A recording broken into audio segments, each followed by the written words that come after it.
अस्सलाम वालेकुम। पिछले कुछ दिनों से पीपल्स पार्टी की एक वज़ीर हैं शादिया मरी, उनके हवाले से कुछ फेक न्यूज़ गर्दिश कर रही थी कि उनके घर पर छापा पड़ा तो 97 अरब के करीब उनके घर से कैश निकला।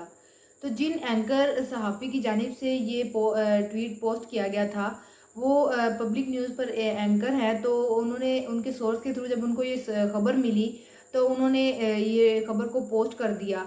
जब खबर कंफर्म नहीं हुई तो उन्होंने ये पोस्ट डिलीट कर दी थी। लेकिन आज शाज़िया मरी की जानिब से अक़लियत सहाफ़ी हरमीत सिंह को धमकी दी गई।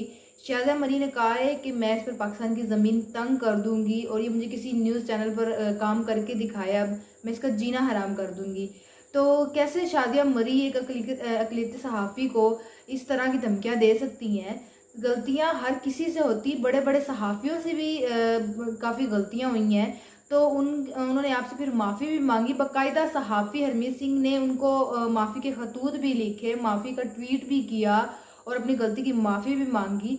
लेकिन माफ़ी मांगने के बावजूद शाज़िया मरी का कोई रिस्पॉन्स नहीं है, वो उनको धमकियाँ दे रही हैं। तो फिर इंतकामी कार्रवाई कैसी? जबकि सहाफ़ी हरमीत सिंह ने बाकायदा तौर पर माफ़ी के खतूत भी लिखे हैं, लेकिन फिर भी शाज़िया मरी की जानिब से उनको धमकियाँ दी गई हैं। अपने ही मुल्क की ज़मीन तंग करने का उनको कहा जा रहा है। तो सबसे पहला तो मेरा सवाल उस मीडिया हाउस से है जिन पर हरमीत सिंह काम करते थे कि आप एक सियासी खातून की धमकी पर आपने अपने एंकर को फारिग कर दिया नौकरी से।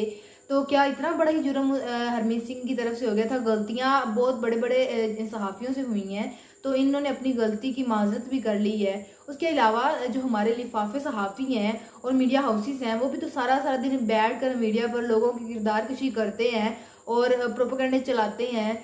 तो उनकी गलतियों से बड़ी थी इसकी गलती जो इनको नौकरी से फारिग कर दिया गया है। वैसे तो हमारे मुल्क में अक़लियतों के हवाले से, उनके हुकूक के हवाले से बहुत बातें की जाती हैं। तो अब अगर सहाफ़ी से गलती हुई है तो अपना दिल बड़ा करके उनको माफ़ कर दीजिए। और जो दीगर सहाफ़ी हैं वो इनकी नौकरी बहाल करने का मुतालबा कर रहे हैं कि हरमीत सिंह की नौकरी बहाल की जाए।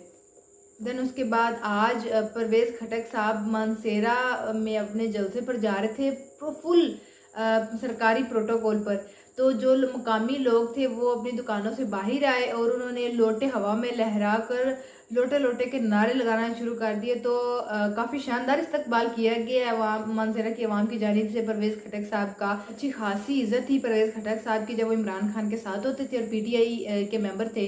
तो खुद जानबूझ के इन्होंने पीटीआई को अपनी मुखालिफ पार्टी बनाया है और लोगों से बातें सुन रहे हैं। लेकिन आज का जो इस्तकबाल अवाम की जानिब से किया गया परवेज़ खटक साहब का, तो आज ही उनको अपने पार्टी का रिजल्ट पता लग गया होगा कि उनकी पार्टी अवाम में कितनी को मकबूल है। जहांगीर तरीन की जानिब से भी बयान आया है, तो उन्होंने बोला है कि आइंदा इलेक्शन में भरपूर हिस्सा लेंगे और अगर हुकूमत में आ गई तो हुकूमत में आकर अवाम को महंगाई में भी रिलीफ देंगे।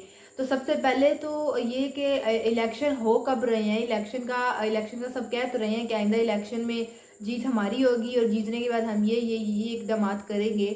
सबसे पहले कदम तो यही है कि इलेक्शन होने कब है। इलेक्शन में तो अवाम ही फैसला करेगी कि अवाम ने किसको मुंतखब करना है।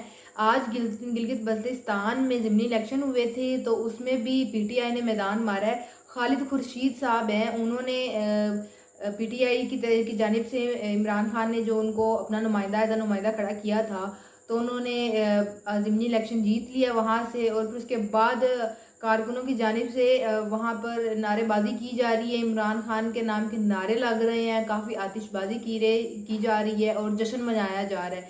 तो अब देखना ये है कि जब अब मुल्क में इलेक्शन होते हैं तो अवाम का फैसला क्या होता है, अवाम किस पार्टी को फ्रंट पे लेके आती है।